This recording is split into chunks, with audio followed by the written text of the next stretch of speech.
the other thing that we are having today, and all of us, I think 10 out of 10 companies have this challenge in B2B. You have lots of long form content. For example, we do a webinar.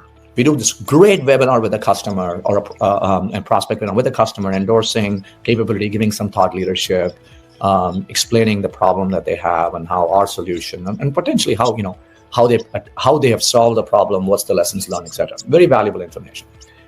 The problem we've been, again, the latency loop in the past.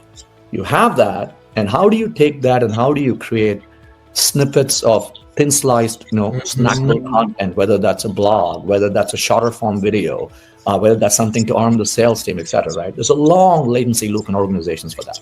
Now, what we're doing is like that. It's a starting point. I mean, Goldcast, for example, has the ContentLab product that helps us do that, and really thin slicing that and the ability to go what they call multi-mode.